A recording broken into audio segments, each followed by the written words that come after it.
In this tragic day in American sport with the terrible passing of Kobe Bryant and others in that horrific helicopter crash in Los Angeles. Just here's Al Michaels.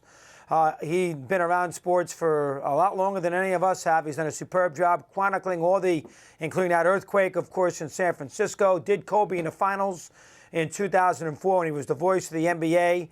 We got a lot to do with Al. We say hello. Al, listen, you've been around forever. And you've been part of some, Thurman Munson. I can go through some others, but this tops it. This is a cultural icon. This is a global entity, one of the all-time greats. You had to be, we're all shocked. Let me get your feelings here. Go ahead. Hey, Chris, number one, good to be with you. It's been a while. And just watching the news last night and today, I mean, this story has overwhelmed everything. I mean, you've got a coronavirus situation right now. God knows where this thing is going.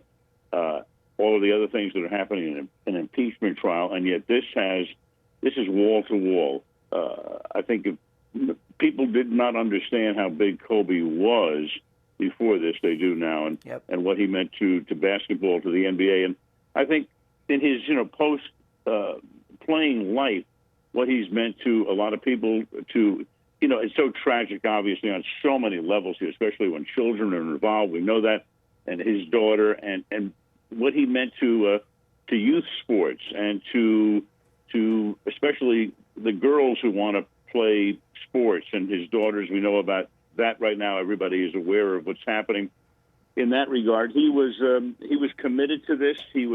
I know that I had done an institutional for the Los Angeles Sports Commission. We had filmed something at the Rose Bowl about a year and a half ago, and it speaks to what Kobe was as a competitor. Because one of the questions I asked him, I said, what do you think about this world of participation trophies for kids playing sports? He did not like that at all. He felt that the kids shouldn't just get out there and run around, that this would make them better people to understand what competition is all about. It tied in with what the real world is like. And he felt that it was very important that they gave it their all. That they tried to win. If they didn't, to go back and try to become better. And that's exactly how he felt. So on so many levels, this is such a tragedy. And to me, when you look at him, Chris, and you've been around sports a long time too, and I look at him and I look at Michael Jordan, and I mean, they were the guys. And you can make them 1, 2, I don't care which direction that people want to go in. They think, Jordan maybe was better than Kobe. I saw Kobe play a lot. I mean, he was as good as anybody.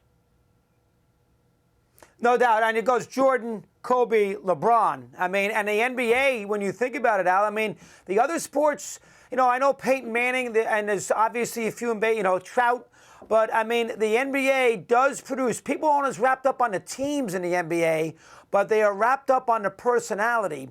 And when there's an NBA icon, even a Stern, that we saw the outpouring for him, David Stern, when there's a outpouring here, when you see this scenario for a Kobe, it tells you the global brand of the NBA, and the player is actually, in certain cases, bigger than the sport. And I think that's what you're seeing here in the last 24 hours. What's your take on that? Yeah, no question about that. And, it's so interesting with the Lakers and the history of the Lakers. And they've been great, 3 or 4 different times, different iterations. But all of their big stars, you can recognize them by first names. Elgin, Jerry, Wilt, Kareem, Magic, Shaq, Kobe. You don't need a last name. So he fits right into that pantheon.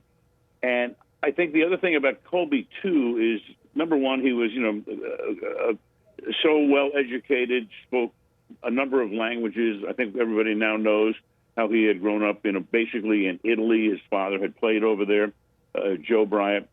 And he was a guy who he absorbed everything. And I know at the Olympics, he played in a couple of Olympics. And, I covered one of them that he was a player in. And what he would do is you'd see him not only obviously on the court playing for the U.S. team and what that meant to him, but on the off nights, he'd be every place else. He'd be absorbing all of the other sports, paying attention to them, maybe helping to inspire some of those athletes.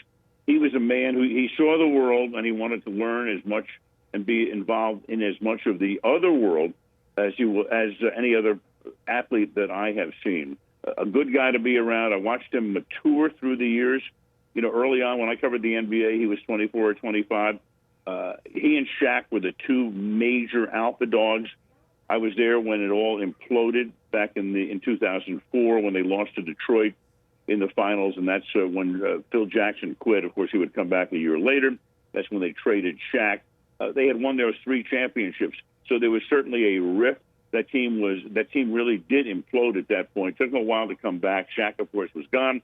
Kobe would go on to win another couple of championships. But I watched him evolve. I watched him mature as a man. He was very special. Yeah, he was a sponge. He wanted to learn. All right, now listen, we have to do a couple of other things here. Well, I'll tie the Super Bowl in here first. I mean, I'm here to do radio, you know that, for years, and I'm not going to do any Super Bowl until Thursday. I mean, this is going to overshadow this game, and I think we have a tremendous game. I mean, I think this game, I think the Niners might be a better team, top to bottom, but, they have Andy Reid and Patrick Mahomes. You did the Chiefs a lot. You did that Niner game against Seattle in Week 17, one of the great games of the year. You did the Chief. You did all these. You did plenty of Chiefs all season long. You saw plenty of Mahomes. This is going to be a heck of a football game once we get to Sunday afternoon. Let me get your take on that for a sec. Go ahead. Well, Chris, I think that for the Chiefs, we know about Mahomes. He's great. Maybe the best. Lamar Jackson had a phenomenal year. Mahomes had another great year, and especially when you go back to that game in October when he dislocates his kneecap, and it looks like just for a moment he's done for the season, but he only missed a couple of starts. He comes back. He looks as great as ever.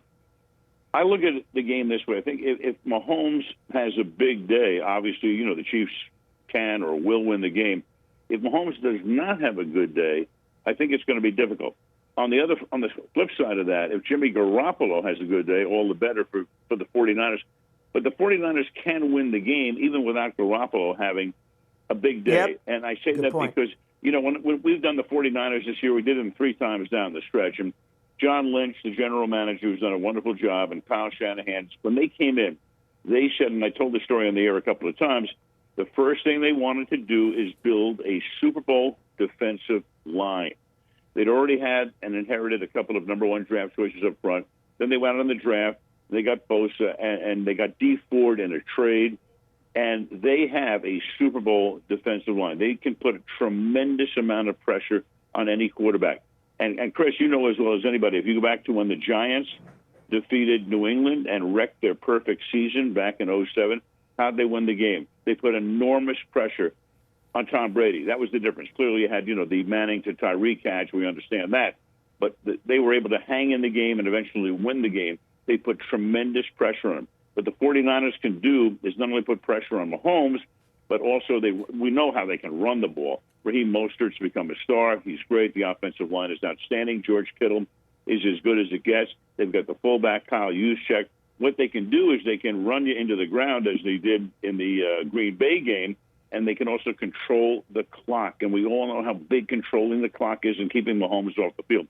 So I think that's how San Francisco can win the game. If Mahomes does have protection and he can't have the typical type of Mahomes day, then it's anybody's. It's a grab bag at this point. But I can't wait to see the game. It's going to be great. All right, last thing, Alan. Obviously, Super Bowls you've done. Obviously, NBA Finals and the Olympics. You've also done plenty of World Series, and you had the Cardinals, which are part of our great documentary that's going to air here in a day or so. And you saw a lot of them in big spots in the 80s. Now, I don't know if they're the best team in that decade because the Dodgers, of course, won a couple of World Series, and no other team in that decade did. But the Cardinals, the 82 team won it. The 85 team probably should have won it against Kansas City. You did that Game 6 in Kansas City. You did the 87 World Series in which they obviously lost the 7th game. This is a team that really had a chance to put a heck of a decade together with 3-4 championships and really an iconic ball club in a lot of ways and a great baseball town. Give me some thoughts there for a sec. Go ahead. So, Magic, I know the documentary is great. Our buddy Bruce Kornblatt helped put that together. I look at it this way. I did the Cincinnati Reds in the early 70s. When I got there, Rose was in his prime. Bench was ascending. Perez was in his prime. They had Concepcion. They had Bobby Tolan, who they'd lost to an Achilles tendon injury before the first year that I did the Reds in 1971. But what made the Reds, what made them the big red machine is when Bob Housen, the general manager, went out and made the trade for Joe Morgan. Why? It was an AstroTurf era. AstroTurf was now becoming prevalent. And Housen felt I had to have speed.